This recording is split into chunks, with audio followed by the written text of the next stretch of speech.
Yo, it's your boy EC22. This is the FairWeather Fan channel, man. Please like, subscribe, share, but most of all, leave comments because I want you to join this conversation. And we are back. The dynamic duo, myself, along with Coach D-Way, who had a great vacation over there. I think he over there with sand and water, you know what I'm Bro, saying, and Mackay's and little drinks with umbrellas. I can't lie, man. I couldn't get a crocodile in my suitcase for you. Man, I tell I you, had know. one assignment. I One know. assignment. Man, I tell you what, one thing had to do, but man, they frown on those live crocodiles coming on the airplane. I don't know why. I thought they'd fit perfectly above in the bin above my seats, you know.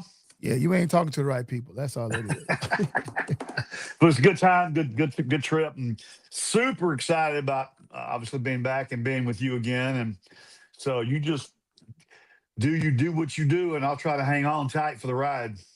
Hey, man, that's what we do, man. Let's go ahead and get started real quick, man. I want to bring this up again. We talked about it last week, and so we're going to bring it up again today because we finally got a resolution. The WNBA CBA collective bargaining agreement is in.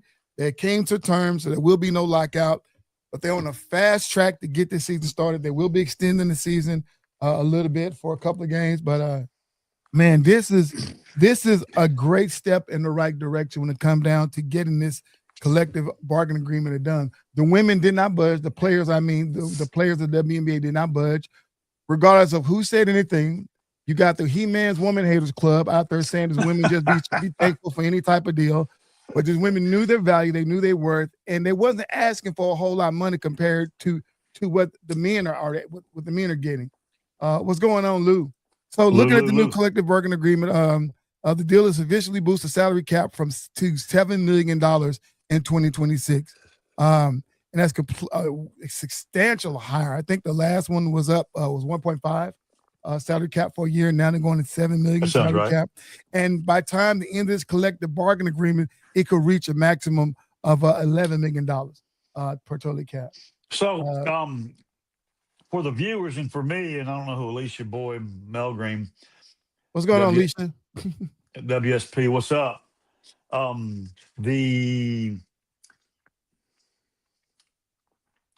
lost my train of thought.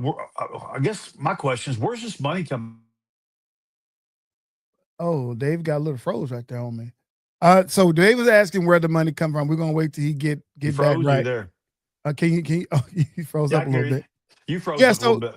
So the money's coming from basically the money they have in the WNBA, right? So they did. I don't know if you heard the news, but they actually first time in the WNBA history they was able to turn a profit of $16 million, which half of that goes back into the business. You know what I'm saying? Without going into the details, the other half goes to the players, and so each team has $8 million to differentiate between all the players, stuff like that. Nice. Giving them the revenue share growth, but the money's there because when you start talking about billionaires, I mean that's when you start looking at a Boston Celtics player like let's say Jaylen Brown, who got a $300 million contract, and you talking about that's the $300 million contract going for one player for 5 years versus $7 million for a whole team. In a year.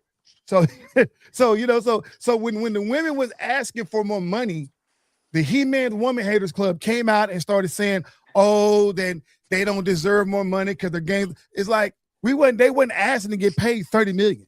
Yeah. They were asking to get paid more than $250,000 over 4 years. Yeah. Oh, 100%. 100%. You know, the argument for a lot of us, there's J-Dub. Yeah. Now management and front office personnel need to find ways to increase viewership. Yes. Merchandise sales. Yes. And sponsorship ad sales. Yes. And yes. Jay, you're all over it. So I'm gonna address that real quick. So the viewership is what it is, right? The viewership has been up more than it's ever been since it came into being in 1998, right? When it comes down to paraphernalia, when it comes down to sales and stuff like that, the one thing the WNBA do better than the NBA is when the vendors that are at these games, they're going to sell more product than when you go to a men's game. There's a lot of product being sold, right? People are buying jerseys, people are going out there buying keepsake souvenirs for their friends.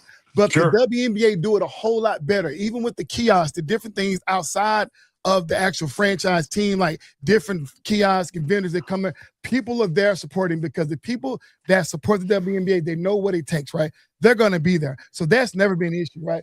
When it comes down to sponsorship ads, we're starting to see that now. We're starting to see them, the Cameron Briggs, the Caitlin Clarks, the Adrian Wilson. Now I'm getting in some of these Nike ads and stuff like that. And all that do is bringing more viewership, right? So it's already there. The formula is there. They're already working it.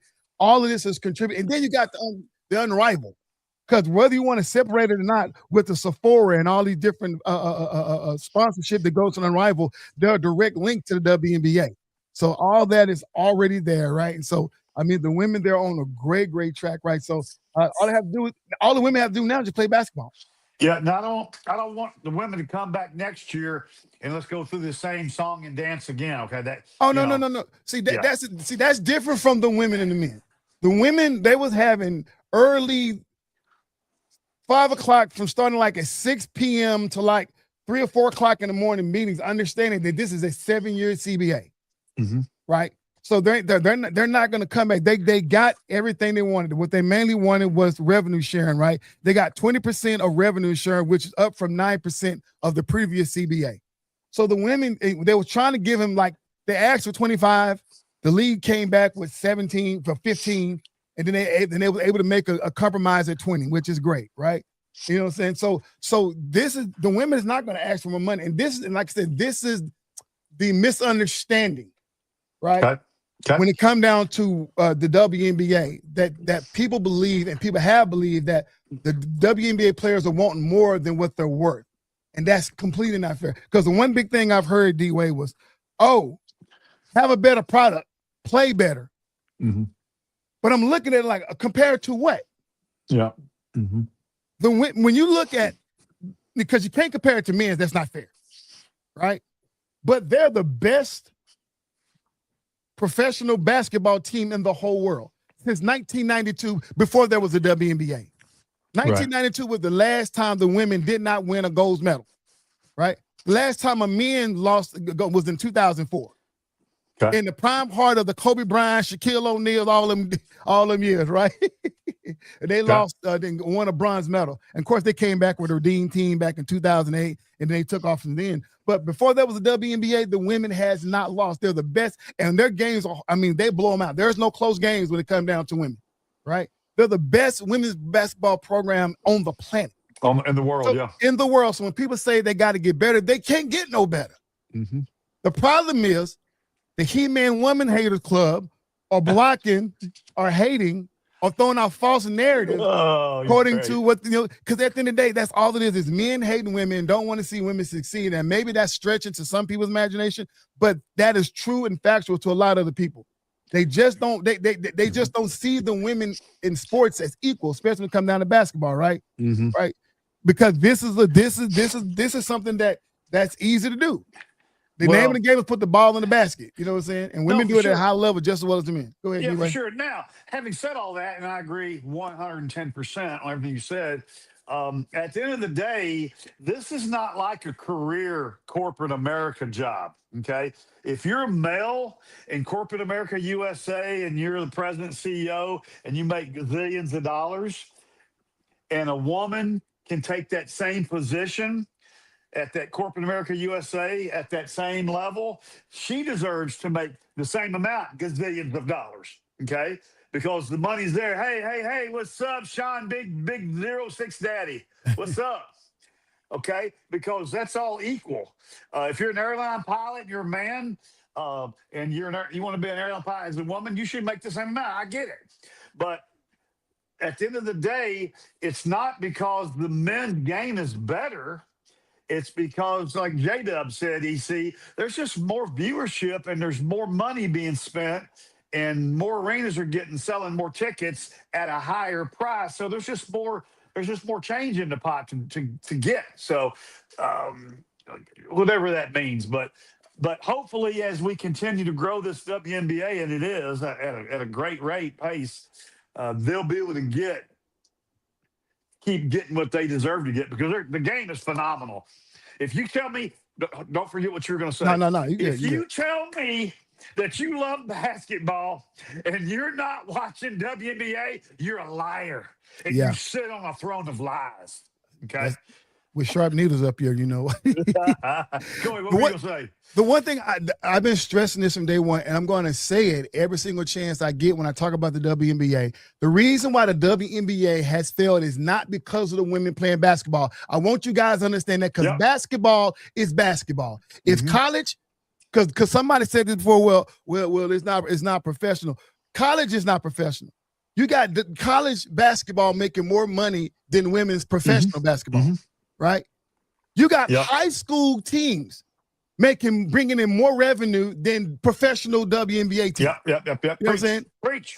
So it's about the business model. How because when this thing started in 2007, when they was laying down the framework, in 1997, they was laying down the framework. They wanted every WNBA team to have a direct link to an NBA team. Basically, this is like, okay, we're 100% dedicated to our NBA team. Oh, now we got this little sophomore team over here. We're gonna throw a little money at and have somebody working in the computer room manage this team, right? And that didn't work. And all of a sudden now they decided, you know what, and I think that was in 2002, 2003, they said, you know what, let's open this up to independent investors. Let people just buy these teams out, right? And so now about 40% of the league are not owned by a NBA franchise. 40% is, but the like other 42%, then you still have some like investment groups for that other 13%, 17%, right? So the business model is wrong. You can't treat the WNBA like an NBA team. You can't force these women to play, and like J-Dub said, in a 18,000-foot arena and then get mad when you got to spend all this money for lights and cameras and all this stuff like that, and you can't put butts in the seats. Yeah. If you take the book out of the Rival, they created a nice little family, fun, friendly, close, intimate arena that they can sell out, right? And then they can get, and then they don't cost as much as a big old 18,000-foot, 18,000-seater stadium, right? The business model is wrong, right? You have to grow into it. When the NBA started, they wouldn't have these massive stadiums like they have right now. They had small, intimate stadiums. They had convention center arenas. They had all these small little things. These teams have to earn their way up into being able to afford and making it make business sense to have these big, 1,000-seat arenas, right? But you can't start the women off that same way, right? You got to start them off small, right? You know what I'm saying? Put them in arenas, you know what I'm saying? Sell it out. Let the energy be there, right? That way you don't have to spend so much money on lights and cameras and and all this, and people got to clean up all this stuff. Oh yeah. Jonathan, I believe the ladies need to completely separate from the NBA. Maybe it's the shadow. I don't know. It's not the product. Man, Jonathan, you make a good point. I 1,000% agree, and that's all I've been saying. I would love to separate both of them, and so you make a great point. Thanks for sharing that. And what that does, and before we move on, it is the shadow of the NBA that a lot of people are stressing over, right? Because it's like, this is not quite like the NBA because it's the WNBA, right? Right. But when you separate and let them become their own entity, right? Now you have people like Kevin Durant and people like Trae Young will go and sit down courtside of an Arrival game. And some of the other guys will go and sit down courtside of an Arrival game, showing their support, right? Because when people see a LeBron James or anybody's guys at the game, they want to be in and know, hey, he's there. I want to go. Like, what's so important about him being there that I need to be there, right? That's the support that Lisa Leslie was trying to tell the guys, LeBron James, Maverick Carter, and that old knucklehead Draymond Green, and Draymond put his foot in the mouth. He said, you guys need to support us more. And Draymond went on a little binge and thought, oh, we support y'all. No, you don't. Right. No, you don't, Draymond. Yeah. Because support is support. Y'all in the off season, support is like showing up to at least at a minimum of 30% of their games. Oh, forget that, dude. He needs to be a season ticket holder. Yeah. And if he didn't want to go every night, give his tickets to a friend or a family member or a neighbor or somebody. Those guys can afford to be season ticket holders, and they need to be. Maybe innovative with camera angles during broadcast. I don't know, but it's something they need. I think that's going to continue to improve, Jonathan. I think they're going to continue to grow that part of the business as well. That. Because if you watch the Unrivaled, there's more stuff to watch versus watching the 3-on-3 tournament. the interviews that they have on the sidelines, right? You see the guys, they don't really interview the players and stuff like that. But once again, if you let the women do it, the women, they don't mind getting interviewed in the middle of a game. They don't mind, watching even like some of the stuff, the pregame stuff they show the WNBA, watching Natasha Cloud dance with the little mascot in New York. You know what I'm saying? And so there's so much that's going on with the women that they don't get this, that we don't see if you're not watching. They're actually doing it, right? But what the one thing the men can do is get on their platform and tell the world to go watch the WNBA. Yep. But if they don't do that, Draymond 100%. Green and all you other guys that don't mention who got these podcasts, then you're a part of the He-Man's Woman Hater Club, and we can move on. Hey, March Madness is here. We're in the thick of it. D-Way, what you about to say before we move on? I'm ready to move on, but I got to say one thing that I thought was interesting, because we touched on this several weeks ago on the show. I'm over the other side of the world, okay, in the land down under, Melbourne, Australia, Sydney, Australia, doing my thing with my family. Guess who were the two out of all the professional sports franchises in the world? Does anybody want to guess who the two most teams and jerseys that I saw people wearing on the regular, like daily, multiple people, multiple times throughout the 10 days we were there? Anybody want to take a shot at it? We know the Cowboys. Believe it or not, they weren't, because they don't, football, NFL, American football is not big over there. Oh, so you talking about basketball? I'm talking about, Oh, somebody's leaving a comment who said this is, well, we already said, he said the Lakers, but we already said the Dallas Cowboys. The Lakers. Come on, guys. If it's basketball, is it college or is it NBA, or which one? No, it's NBA. So first of all, Jonathan, you're spot on at the Lakers. I saw the more Lakers jerseys, more Kobe Bryant, more LeBron James jerseys over there. And then the other one, you guys are going to be mad at yourself, both of y'all, Jonathan and UEC. Dallas, the Mavericks? The GOAT. Oh, Jordan? Oh my gosh. I saw so many Bulls and Jordan jerseys over there. But I would say Lakers, LeBron and Kobe were 2-1. Okay. So you didn't see no EC22 FairWeather Fan jersey over there? It was crazy. I didn't. And I was looking. I saw a couple in the trash can. Come on, you goddamn Australians. We got to get our roots, reach across the streets, man. We got overseas, man. I told you to hook a brother up with some merch so I can start repping. But yeah, Jonathan, I thought that was cool that mostly Lakers and a lot of obviously Chicago Bulls stuff. So, but no, I didn't see really any. I saw one guy with a Dolphins jersey on, but they're trash. So, but let's move on, bro. Let's move on. All right, let's keep it rolling. March Madness is here. And listen, we have already got through to the Sweet 16, man. But I'm telling you right now, man, that's some crazy stuff. We got a comment coming in. Jonathan said, Wilt Chamberlain jersey. Oh, about the Lakers. Yeah. Man, we got to talk about some of the Sweet 16 action we had out there, man. And I mean, not Sweet 16, but the round number 2. Yeah. 32. Before we got to talk about it. We got to talk about it because some things out there I like, things I did not like. Starting with things I did not like is this Kansas and St. John game. Let's go ahead and talk about it, man. All you St. John's fans out there, we get it. We get it. I get it.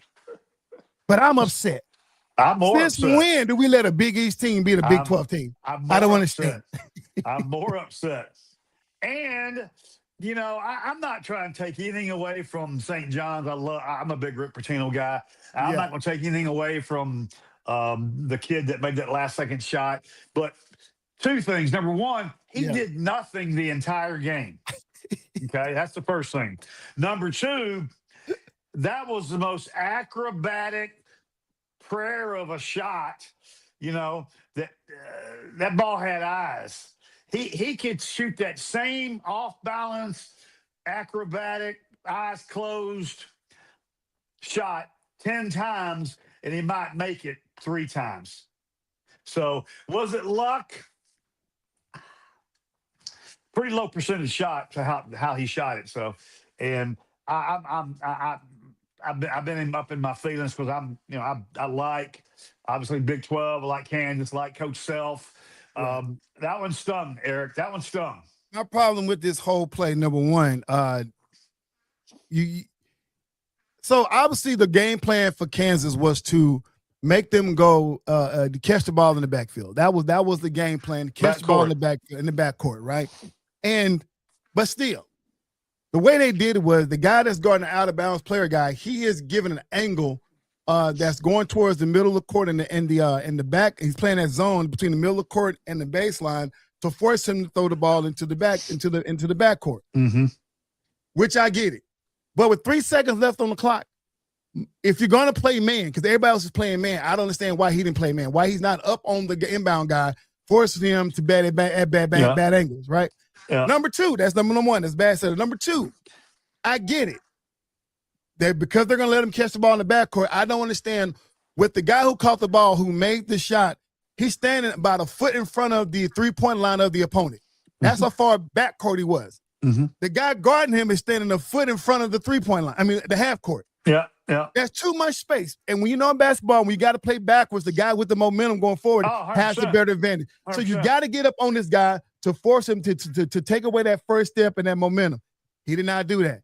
You think 3 seconds is a long time or a short amount of time? But the way he caught the ball and took off in 3 seconds and got all the way to the basket and scored, man. Number three, and the most important one, Coach D-Way, this is the reason why we try to teach young men how to play defense. Mm-hmm. But here's the deal. You got to play defense with your feet. Mm-hmm. You can't play defense with your hand. I know in the world of sports right now, we want to try to steal the ball. We want to try to block shots. We want to try to sit around and put our hands on the player, hand checking and give a little physical contact. Listen, all that's part of the game. But if you're not doing the fundamentals, we need to teach kids, tie your hands behind your back and keep the guy in front of you. Ooh, I remember that drill. Come on. You know what I'm saying? Move your feet. Because they do not want to foul, because they don't want to send them to the line and give you free shot. Mm-hmm. But you got to, the attitude is like, man, you know the play. It's me versus you. Yeah. And the mindset about like, you got 3 seconds to beat me and you catch the ball, you're not going to do it. Yeah. You're not. He was not supposed to get to that point, right? Yeah. That is bad. But go ahead, Coach. Let me tell you something else along that same play.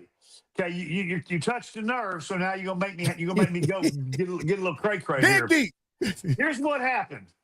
After all of what you just said, they still could have managed, but both defenders on that side of the floor did not sag down to stop the penetration. Nope. Okay, if you beat me with a 3-point shot, by gosh, you beat me. Okay, I can live with that. But I'm not gonna let you take the ball all the way to the rim and beat me, because I'm gonna have those two that were. I played this back 3 times. Every time I played it back, I got madder. You asked my wife. I said, "Honey, why did those two guys run out to?" Because that's exactly what Rick Pitino wanted those guys to do. Exactly. And they took the bait. Those two guys, if they would have just sagged back and made that guy kick that ball back out to the 3-point line, we may be having a different conversation right now. Guess what, D-Way? You ain't got enough time to take a shot. That's what I'm saying. Force him to pass that ball. You got 3 seconds. He's already catched the ball in the backcourt. Elementary school fundamentals. When you catch the ball in the backcourt, and you've already put your foot on the ground and your head to the ground and dive, there is no other. That ball has to stay in your hand. You cannot pass that ball. You cannot. So the guys that, you had the guy that's in front, and then your 2 help guys, they sit back and let. So having said all of that, you're getting my blood pressure up. Kansas doesn't deserve to move on because they couldn't make one play down there. No. And St. John's does deserve to move on because they made the play. So there you go. And then here's another stat. When you start talking about that, in most statistical categories, Kansas won in field goal percentage from the 3-point and the free throw, right? Rebounds, right? About even with assists. But this one statistical category that cost them the game. 18 turnovers and 16 points off of turnovers. Thank you. Thank you. Come down to the last play or not, y'all shouldn't have been in that position. 18 turnovers equal to 16 points off the turnovers. That is bad for a Big 12 team. That is unacceptable for a Big 12 team, especially a Big 12 team that's been there. You know what I'm saying? Brad Self and all, you fix it, sir. I know you don't know if you're coming back or not, but fix it. If you don't come, we need a great successor, because otherwise you got to go to the ACC with all that nonsense. This is not Big 12 basketball that I come to know. Next game. Oh my God, D-Way, you got some explaining to do, sir. Yes, I do. Your favorite to win it all. Yes, dropped out in the second round to Iowa. What happened? Man, I had Florida. Of course, you guys heard me talk the last. I had Florida in all my brackets, winning it all, every bracket. And hey, those boys from up in Iowa, man, they tough. Those old corn-fed country boys up there in Iowa. They man, tough. Listen. Last week's show, the question was asked, which number 1 seed team will probably be the first to have an early exit. And I picked Florida for only one reason. They won it last year. Mm-hmm. The pressure.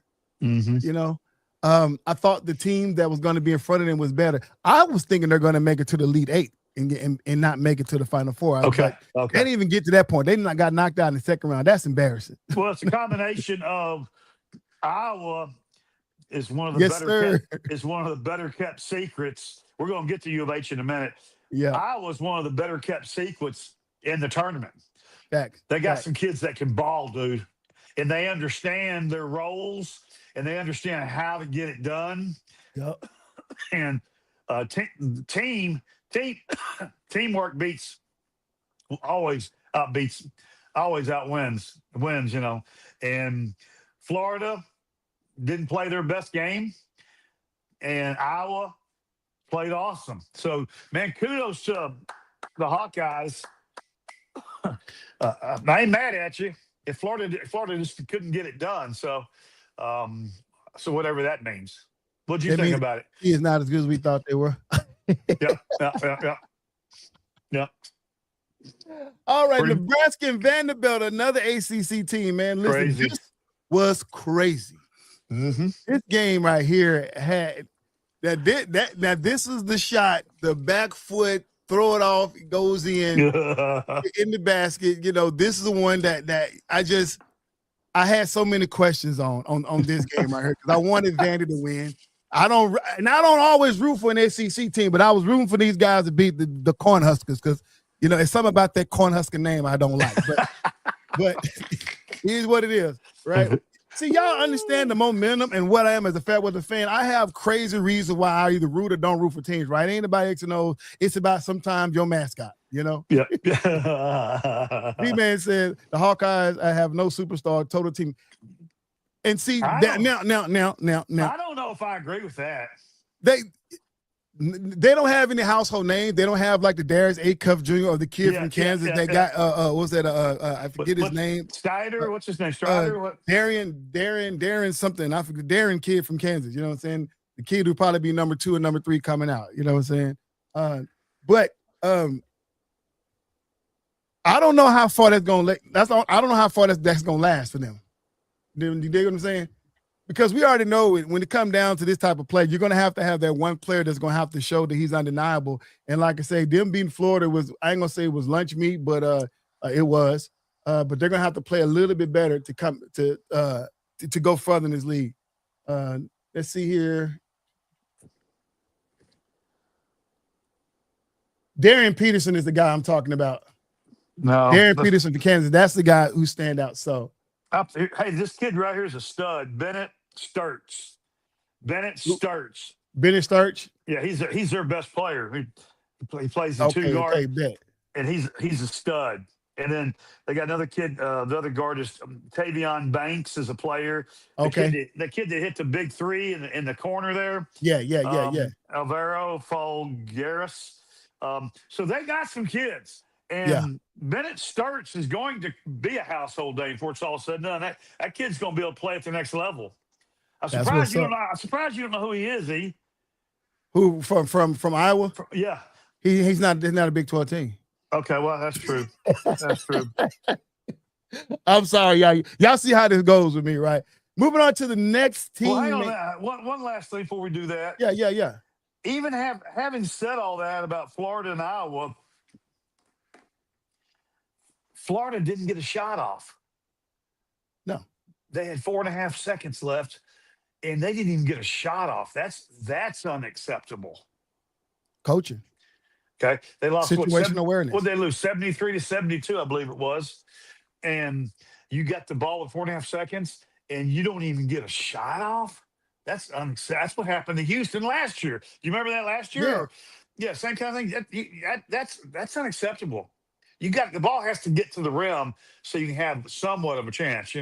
It's like I always say in golf, every putt that doesn't get to the hole never goes in.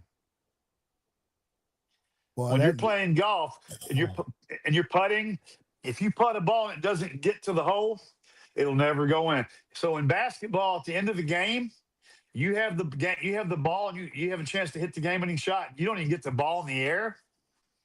It's this little thing that ticks in your heart. You got to believe it. You got to want it, right? Yeah. We saw that with St. John's and Kansas, right? Yeah. When they saw man defense, the guy said, "I'm getting to this cup. Yeah. Either he gonna foul me or I'm getting a bucket," and he meant it. Mm-hmm. That's heart. Mm-hmm. Florida didn't have no heart. The number one team. Oh, why you gotta say it like that for? Oh man, you're making me sick. I'm sorry, man, but it's what it is. The Longhorns beat the Zags. What? From play-in to Sweet 16. What in the world is this? Now, and y'all, and I gotta say it because some of you guys gonna ask me. That was not a fluke. BYU just wasn't as good as we thought they were. Mm-hmm. So it was to nobody's surprise that either one of those players as good as you and D-Man thought they were. Okay, don't say we. Well, okay, I'm sorry. Okay, because I was drinking the BYU Kool-Aid. I was drinking the BYU. Y'all were drinking the Mormon Kool-Aid. Yeah, we were. But when the tournament started and I started looking and diving into stats, and all they got is AJ Bedesta, right? I mean, a few other players, but yeah, it was no surprise to me that I said I don't think they're going to make out the first round. and they did, and they didn't. They didn't make out the first round. They got beat by the Longhorns, right? So that's a great job there. And now all the way to the Sweet 16. And I'm thinking possibly more. Oh, I think they can get to the Elite Eight. I really do. The eyes of Texas are upon you all the live long day. That's coming from an Aggie. But you're talking about Gonzaga. This is what we consider the first upset because now Texas is the only double-digit seeding team that's left in the tourney. And Gonzaga, I mean, what's up with the Zags? The madness. Okay, here's what's up. Okay. Everybody was betting on Zaga based on their previous year's success. Okay. That team wasn't a typical Gonzaga team that we've watched for the last 5 or 6 or 7 or 8 years. They were good, but they weren't what we're used to seeing out of them. Okay. I can dig it. And so I think they were a little overranked. And I think Texas is a little bit better than what people thought. So, and y'all gonna think this is crazy. That's one of the few upset games that I picked right in my bracket. So, woo. Yeah, I mean, I couldn't. Yeah, I didn't have Texas. I didn't have Texas getting past the second round. I knew they were getting past the first round. I was all over Texas Tech, and you see where that got me. And but I picked the Horns over BYU. I didn't think they would beat the Zags. Texas played D, very impressive. What's up, Z man? Yeah, they did. They found that identity. That's the thing about it. When you get into these type of tournaments, and like this is a long tournament, right? It's long, but it's quick, right? Because sometimes you play back to back, you know what I'm saying? And so you have to find your identity quick. You know what I'm saying? And and like I said, in a win or go home situation, this ain't like the NBA to where you got series to go through, right? This is win or go home. But you get 2 halves. You got to figure out your identity in the first half and then keep it pushing, right? Find something that works. That's what Florida didn't do. So. Yeah, 100%. So But hey, good for Texas. We got a Texas team, and we got a couple of Texas teams still in it. University of Houston. You and I say it every year, and we're going to continue to say it. You're not ever going to change my mind. Yeah. Kelvin Sampson will go down as one of the greats to ever do it. Back. Okay, of all time. And all his teams do, every place he's coached at, is win and go deep every year in tournaments. So they win and do what? And they win no matter what. There you go. Yeah. Let's move on to the women's side, man. Notre Dame versus Ohio State, man. Listen, if I can do a come to the class, I'm not, because I'm not ready to do that right now. But if there was a come to the class, it'd be one Olivia Miles. Where were you? Yeah. Y'all won in overtime, and I get it, but man, see, this Olivia was upset towards the end of the game, frustrated. But Olivia, you can be upset at the end of the game. But my question is, where were you at the start of the game? Mm-hmm. It seemed like you was getting in the rhythm. It seemed like you played lackadaisical. It seemed like you wasn't even always there, right? You were deferring the offense to some of your teammates, which this is it. Yeah. There's no bigger name in Notre Dame. I'm sorry, y'all. I'm sorry. I got the wrong game. Please forgive me, y'all. Sorry, this is not the game I was talking about. Notre Dame, I'm sorry. This was a great game. TCU Washington, right? I was thinking about TCU Washington. See, Olivia Miles, you got me messed up. But no, our girl, now our girl, Hannah Hidalgo. I'm so sorry, y'all. There you go. This is the game I'm talking about. This is the game I've been wanting to see for Hannah Hidalgo. She played with passion. She played with energy. This was the difference between them and this Ohio State team. And there's some other players. Matter of fact, I can call them up because we're not going to bring them up. But Flo J. Johnson, her passion that she had when she was playing in that game, the way she was jumping all over the floor, you know what I'm saying, going out there getting the bag. And we don't want to talk about Maddie Book over in Texas getting 40 points on them girls, you know what I'm saying? Even though these are blowout games, but it's that level of energy and passion you have to have, right? In a close game like this Ohio game, well, it started out close but didn't end that way. But you got to have that passion through and through. This type of energy takes you to the next level because your opponents are only get harder and harder and harder. So that's the reason why I highlight this game, because I loved what Hannah Hidalgo brought in this type of game. I didn't expect them to get to the 6-week 16. I didn't. Right there with you. But now I'm thinking, okay, maybe they can push the needle a little bit further if they keep the same energy, right? So, you know, it's a long off period before they got to go play again. So we're going to see, can they keep that same energy? Now, Olivia Miles. Thank you. Stay in the back of the class. And put your head down on your desk. Overtime win, I get it. Bad attitude towards the end because you didn't like the way things was going, I don't get it. Mm-hmm. You finish the way you start. Yeah. You start the way you want to finish. Call up your ex-teammate, Hannah Hidalgo, and tell her what that means. You wanted to leave Notre Dame, go to TCU because with all that stuff you said, you wanted to be the person on the team. You didn't want to not live in the shadows of Hannah Hidalgo, and I get it. And you did TCU a great favor because when them leaving a girl that left from over there, Haley Van Leef, there was a hole left. Oh, yeah. And you plugged that hole in very, very well, right? Very complimentary to your teammates. But, Olivia, you're going to have to show a little bit more passion. I don't know if this is your style of play, but this bland energy is going to get you kicked out the Sweet 16. I'm just telling you right now. So you fix it. It's also going to get you, cause you trouble for the next level if you have any aspirations to try to play at the next level. Facts. People going to be watching that. If you don't believe me, ask Shania Rivers. Look up. Oh, come on. You didn't say it. You didn't really say there. Right. Not Shania Rivers, but Shania Sellers. She played for Maryland last year. She came into WNBA, lack of energy, and she got moved to two different teams before now. She's still trying to fight for a position. Yeah. So go ask Cheyenne Sellers, yeah. With lack of energy. Y'all look almost alike. Y'all look like twinsies with the big goggles. I ain't trying to act, but hey, I thought she was a great player, but and Olivia, while you're back there in the back of the room, back of the class, I got to tell you also, if you want to take this team to the next level in this tournament, you better find some of that Haley Van Leith dog in you, some of that nasty dog in you. And Facts. it needs to happen Quick, not fast, and yesterday, hurry. not last week, now. And it starts in y'all's practices, and you owe your team an apology. And I expect to see you come out and do a 360 and do completely better. So There's this game, D-Way, right here. Minnesota versus Ole Miss.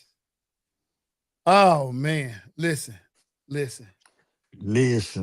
game right here was hard to watch. That's why I didn't watch much of it.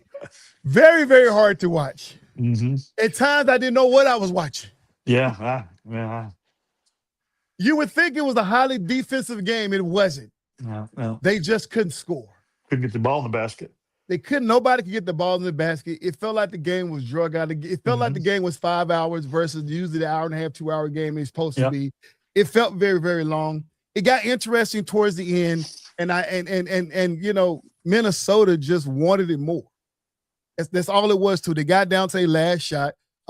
Defense needed to be played to send overtime. But all the energy in that game was down to the last minute of the game. 59.5 seconds to be exact. That's when everything kicked in. You know what I'm saying? They scored, we scored, they scored, we scored, game over. It's like, man, that's crazy. You know what I'm saying? kind of like the Kansas game. You know what I'm saying? But no, congratulations to Minnesota, man, getting a chance to play in their home stadium, man. Against, dare I say it, one of those tough SEC teams. I knew you were going to say it. That was the most impressive part about this Minnesota win, right? It's not about, you love to see a 4 and 5 seed in these tournaments at this particular point in the second round because you know you're going to get an evenly matched game. Right. But a 5 seed in the SEC is different from any other team because the gauntlet they got to go through. Ole Miss, even though there was a lower seed, was the better team.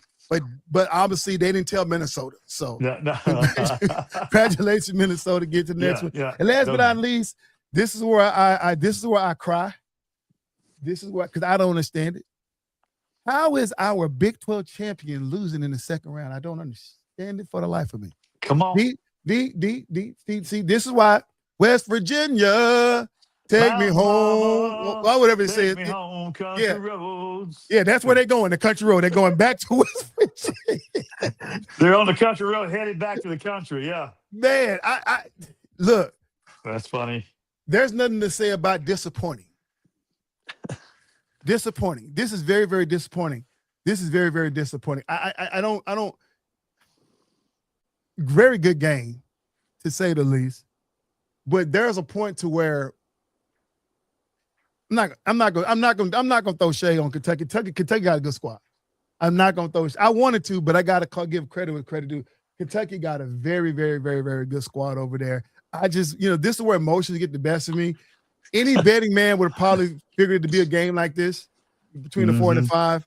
But I just felt like, I'm Big 12 champion. Come on, man. Y'all gotta win this game. And they messed up my bracket. So I'm sick of y'all.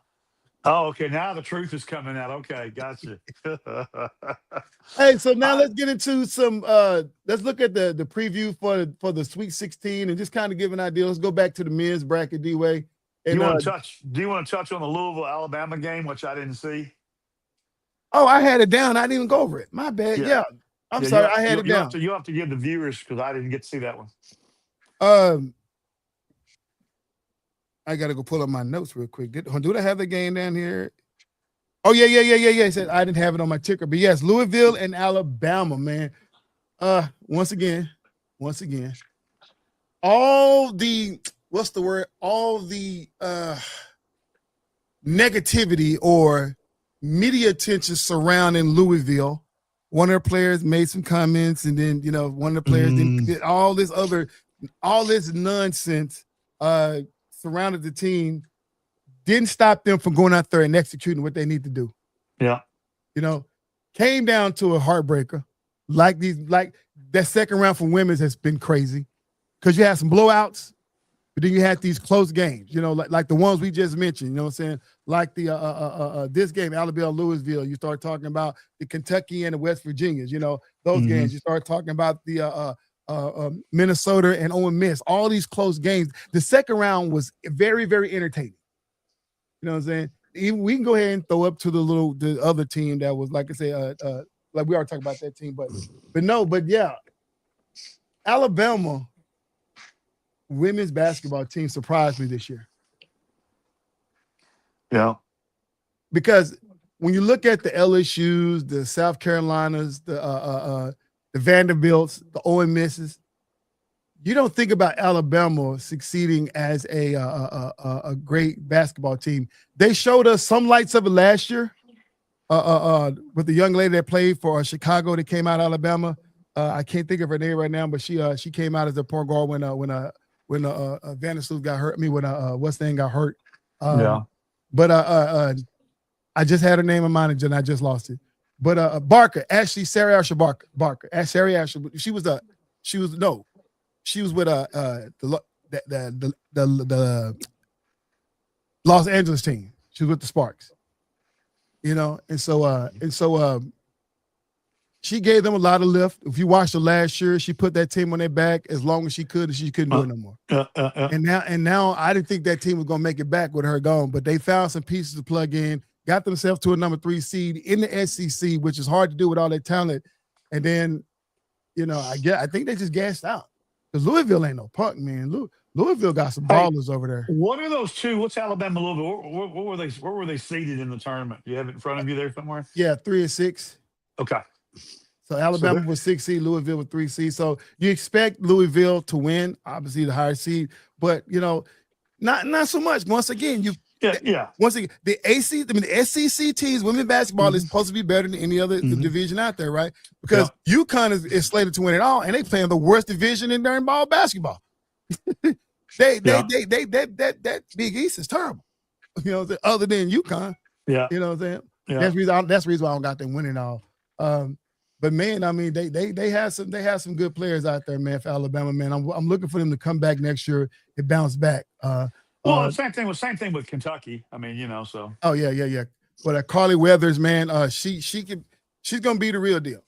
She's gonna be the real deal. So I'm expecting her to come back. Well, no, she's not. She's a senior. I'm looking at her thing right now. I didn't realize she was a senior. Well, shoot, they're gonna be struggling next year. Then they best players going out. So let's go into the Sweet 16 overview, man. Listen, starting out with the men's selection. Men's Sweet 16. Duke versus St. John. Woo! Yeah. This is not a Cinderella story when it comes down to St. John's. It's not. I predicted St. John's to go for because I felt like, them from the Big East. I felt like there was a better team from the Big East over UConn. And so, but no, here they are. They're going against Duke. Duke is to some people supposed to win it all. Mm-hmm. With the Boozer kid. They didn't look good that first game, the first round. They looked very terrible. And then they came back and really did their thing in the second round. Now they got to play this St. John team who's hot. D-Wade, Duke could be going home. No, 100%. Dude, you're all over it right now. And actually, at this point in the tournament, any of the higher or the better teams can be going home right now.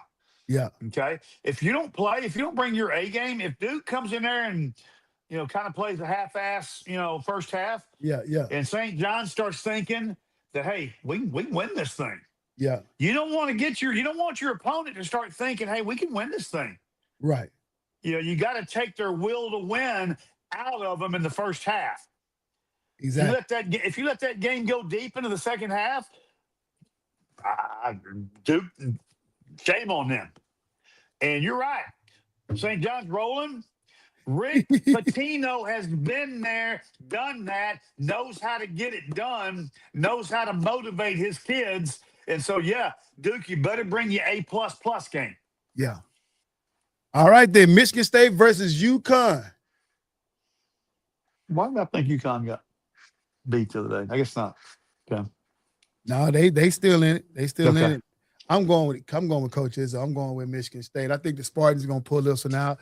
I didn't think the men's UConn team would get this far, but they squeaked another win. I know they're number 2, but like I say, I think this is going to be a good game. I got Michigan State going in this game. Hey, right there with you. Okay, I'm not betting against Tom Izzo. Not in this situation. No.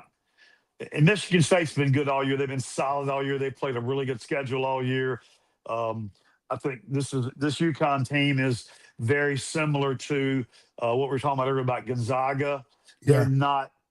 UConn's not that UConn team that we've seen the last 4 or 5 years. No disrespect. It's just, some years you're better than you are other years. And I think this is a year where they're good, but they're not great, if I can say it that way. Yeah. So, yeah. So I like Michigan State also. Okay, cool. The Cornhuskers versus the Hawkeyes. I already know you're not doing anything that's got a Cornhusker. I'm an Avengers fan, so I like Hawkeye. Yeah. An Avengers. So I'm going with, there's always one team in the tournament that there's that one game that they win that propels them all the way to the Final Four.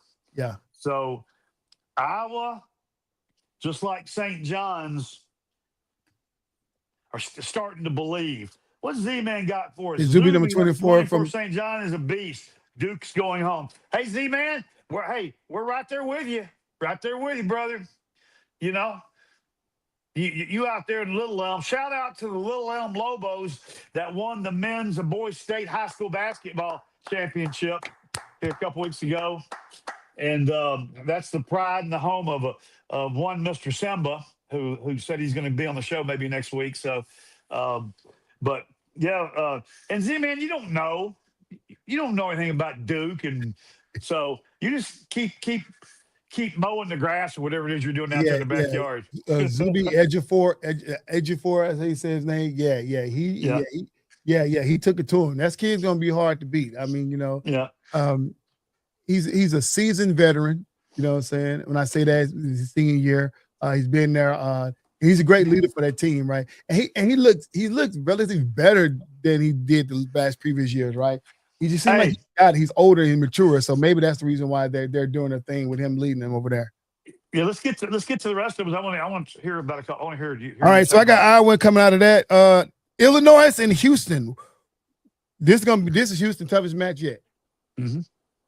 This right here is going to determine. I mean, obviously, if they lose, they won't make it to the finals, right? But it's how they play against this Illinois team will determine their identity. If they can bring it to this team right here, they can go out. Because this right here, I believe, is their hardest matchup on the schedule. I don't care who they face, whether it be UConn or Duke, anybody else. I don't care. This right here, this is determining game right here. If they can beat this Illinois team, and I'm talking about beat them pretty good, this is going. As I watch this game, I'm looking for a lot out of Houston. I'm looking for a lot out of them. This can't be no grimy, two-half game coming down to the last minute. This got to be, I'm going to put my foot in your mouth and show that you don't belong. Come on. Because in order for you to win it all, this is where you got to start blowing teams out in the Sweet 16. This needs to be Cougar style, 40 minutes of hell, pound the glass on both ends of the floor, and just physically beat them up. Having said that, the one team I believe that's stayed under the radar the entire year and the entire tournament, and they've been nobody knows anything about them, is this Illinois team. Yeah. So I'm nervous. I'm nervous about this. Yeah. Let's fast forward through these real quick. Somebody call up Brandon Marshall and tell him the Arkansas is going home to a Big 12 team. He's playing pickleball. I don't get his pickleball game. But text him when he get off the pickleball court. I need to hear him say, "Hey, your team is going home next week." So against Arizona, the number 1 seed. So Texas versus Purdue. Texas Longhorns. Listen, it's been great. Hook 'em horns, but Purdue. Boilermakers. They sending y'all home. Let's call it what it is. Let's back up for half a second. Okay. And I want to hear you and Z-Man, because I've been listening to Z-Man talk about how great Arizona is. Is Arizona really that good? Arizona is really that good. Okay. Arizona is really that good. Because I haven't got to see them play all year. Yeah, that's unfortunate. Very unfortunate. Yeah, because I'm looking forward to seeing them this weekend. You're gonna see them. Okay. And make sure you call up B Brandon? Marshall and let him know that his Yeah. team's going home. Michigan versus Alabama. That's going to be probably the best game we're going to be watching all week long. In the Sweet 16. I'm still rooting for number 1 seed Michigan to go through to win that game. And then Tennessee and Iowa State. I'm sorry, SEC teams, but you're playing against the Cyclones, which is a Big 12 team. You know what that means? You go home. Is Tennessee? Make sure I'm not wrong here. Isn't Tennessee? Isn't that where Rick Barnes is? The head coach. Let me double check that. Yeah, double check that real quick. I don't know because if so, I'm a big Rick Barnes guy, and if Rick Barnes, coach, let me see where, I think he's at Tennessee. Yeah, he's at Tennessee. I'm picking Tennessee. I'm picking Tennessee. Who they playing? They're playing against the Cyclones, Iowa State. Yeah, no. Tennessee's gonna. Rick Barnes is gonna figure it out and get it. Yeah. So that's the only one you and I really differ on. Okay. Oh yeah. Okay. That's well, because at least on the show it'll be right either way. That's because you and me both are hate. That's because you hate on SEC over Big 12. So except when it comes to women's. Women's is going to be just a run through of the Sweet 16. We expect UConn to take care of North Carolina. We expect that, right? Yeah. Vanderbilt and Notre Dame. I'm looking at Vanderbilt's young guard, Michaela Blakes, versus a seasoned Hannah Hill doggo. I'm going with Notre Dame. I'm going Notre Dame just because they've been there, done that. Yeah. Now the Vanderbilt squad, but I think this freshman who's leading their team, I think it's going to be a bit too much for her at this point in the Sweet 16. Okay. I think the emotion going to be high. I think she's going to be, it's going to be hard to control the emotion. I'm going with that. And in Oklahoma versus OU, the way y'all played OU yesterday, y'all luckily if because this is get back. Y'all beat South Carolina in the middle of the season. And Coach Dunn came out and said the reason why they lost because that team played and we didn't play well. We didn't play. The way they've been putting belt to this tourney, and the way y'all played last, Aaliyah Boston, I know you're freshman. but Aaliyah Chavez, I know you're a freshman, but you're gonna have to start connecting. If you got that much liberty to shoot, you need to start making a lot more of those shots because if I don't care about my field goal position, had a face to it, it'd be Aaliyah Chavez. She don't care. She'll jack it from me. Yeah. Right. You can't play that against a disciplined team in South Carolina. Joyce Edwards is playing mad. Yeah, she's playing angry, mad, and aggressive. And really the difference maker there is Coach Dawn Staley. I mean, I'm not absolutely. I'm rooting for her always. So she's a winner. Absolutely. So TCU versus Virginia. Listen, TCU, if you ain't fix it, hey, this Virginia team is a sleeper. Y'all should be able to handle them easily. But we said that the last round. Olivia, you heard us. We've had our talk. So make it right. Fix it. Now, this UCLA, Minnesota, the way you guys played yesterday, let me tell you something about UCLA. They can score. Lauren Betts can score. Mm-hmm. Y'all have nothing on y'all squad, not even close resemble the size that can guard Lauren Betts. Right. So be afraid. Be very afraid. Y'all are going home. Texas and Kentucky. Man, listen, Texas should show Kentucky that there's levels to this game. Duke versus LSU. Oh, we got Karen Lawson versus our girl. That's a 2 and a 3. Who's the coach of LSU? Kim Karen Lawson versus two highly emotional women. I don't know where this Karen Lawson has been my whole life, but she is out of control on that sideline. Oh my! Yeah, I love it. Is she the one that came from? I'm drawing a blank here. So she hadn't been there forever, has she? No. She's really got a job. No, she was a long-time commentator. Like, when it comes down to the sports and stuff like that, long-time commentator, man. Yeah. Finally got a chance to coach and coach Duke, man. Man, she is doing a phenomenal job with this team, right? And, Kim Mulkey, she's a passionate coach. Carol Lawson has got that team, man, to where they need to be. This is going to be a great game, but I don't see passion on the floor, Carol Lawson. I see it on the sideline. Mm-hmm. But when you start talking about Floyd J. Johnson being a direct resemblance to Kim Mulkey from on the court and on the sideline, you can't find a better height than them two. Yeah. I mean, through all the trials and tribulations they've been through together, man, listen, Floyd J is playing out of control. Mm-hmm. She's got to be stopped. She need to get checked. Her energy level is way low. So good luck on that one. And then Louisville versus Michigan. God, I want to root for Michigan so bad because I don't like the direct. I don't like the approach. I don't like the controversy coming out of Louisville. I don't like the things they've done in Louisville. But at the end of the day, that's a 2 and a 3 seed, man. That should be a great game. I'm gonna go with Michigan. I'm gonna go with Michigan. I am going to go with the high-flying Cardinals from Louisville. Hey, that's fair enough. Yeah. There you have it, folks. We got all the way through it, man. Listen, one last thing I want to bring out, man. The women's FIBA team, the World Cup team, man, has finished. They finished 5-0.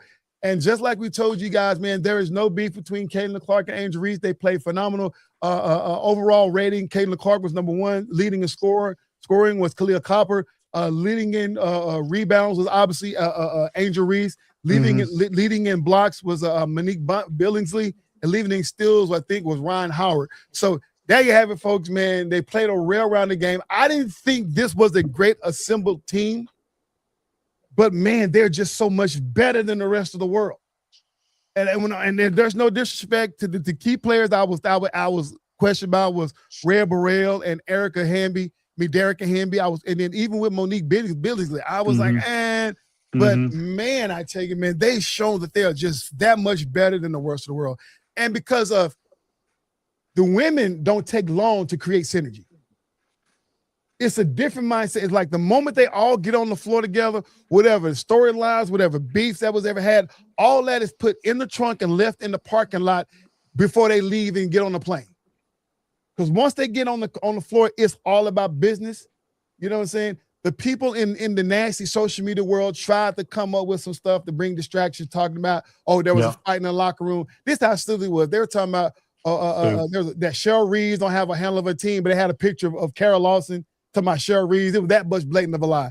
Like, that ain't even Cheryl Reeves. That's what y'all talking about. You know what I'm saying? Talking about they had a fight. I'm like, the nasty people are just so bad. Jonathan asked the question. He said, I figured out WTBK WNBA Jam. Hey, if you own NBA 2K, please play with the women. You won't be disappointed. They have their own league, man. It is great. I played the women's versus more than I played the men's on NBA 2K. And he said women's college games. That's how they can grow the interest. And also, but that's once again, G, you're hitting the nail in the coffin. That's how it got here. You're right. Social media. The talent has always been in WNBA, right? But when Caitlin Clark goes viral, when Angel Reese go viral, that's what started this. And now you got people like Paige Beckers that came in a year after them, right? You see the emergence of Juju Watson whenever she get back, right? She's going to take it in there by storm. And then you're looking at people like Azzy Fudd, who's already on commercials. You know what I'm saying? And then you're throwing her teammates, Sarah Strong will be coming out the year after that. You're looking at the girl who dropped 40 in Texas, you know what I'm saying? Madison Booker, who's going to be a top 5 pick. Like, the work is already there, right? He said, I will play those myself. I learned players and teams. What do you think? Yeah, play it. Play women's college. You do it. Yeah. Do the dang thing. But that's all I have to say, guys, man. D, what you got in the last and final thoughts for the people before we log off today? No, man. I mean, but that college basketball at its all-time best. This tournament, both tournaments, men's and women's, are. If you think it's been good, just tune in now. It's getting ready to get cray. As we move into this Sweet 16 and move into the Elite 8, it's gonna be fun. So watch some hoops.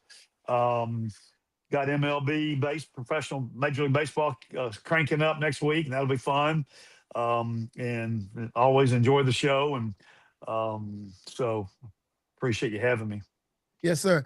For those who are still watching, those who be watching in rebroadcast, I'm actually going to try to create another message and send this out on another video. But listen, what makes this show fun is when you can add your 2 cents. Now, I know you say we don't always know the topics you're going to talk about, EC, and I totally understand that's fair. But these next couple of weeks, you don't have an excuse because we're talking about March Madness. Watch the games and bring something. Even if you don't know what we're going to talk about, when we hit a subject that you know, get into that comment section. Challenge me, challenge D-Wade, man. Throw your 2 cents. We would love to have you. And once again, if you want to be a part of this podcast, please leave a comment and I will send you the link. I can post it on Facebook, but I don't want everybody to jump in. We have all these people trying to get in. I don't even know. But if you put in the comments, I will send you a direct message with the information to jump on live with us. We would love to have you, man. And listen, you don't have to know. Well, you do got to know sports. You got to love sports to talk about it, right? But you also got to know it, right? But don't be afraid of the camera. Don't be afraid of thinking that you don't know enough. Trust me, if you have a favorite team, if you watch any sports at any time, you can do this. I want to encourage you all, right? This is our space. We're going to take it back from the mainstream media guys. They have jumped on and took our space. We're going to take it back. This is ours. Right? But this is your boy EC22, along with Coach D-Wade and our boy up in Great Falls, Midtown, J-Dub, man. Can't wait to get you back into the regular schedule program when you get through taking care of your family business over there. Do that first. We're going to always be here. But until then, man, please like, subscribe, share. But most of all, these comments, you can join the conversation. And until next Tuesday, for my boy, Coach D-Wade, thank you for Jonathan G. Thank you for Z, man. Thank you for Sean. Thank you for Lewis Medford for jumping into the comment section, man. And for all of those, and even some Allison, Alicia Boyd, thank you guys for joining into the conversation. But until next Tuesday, for now, we are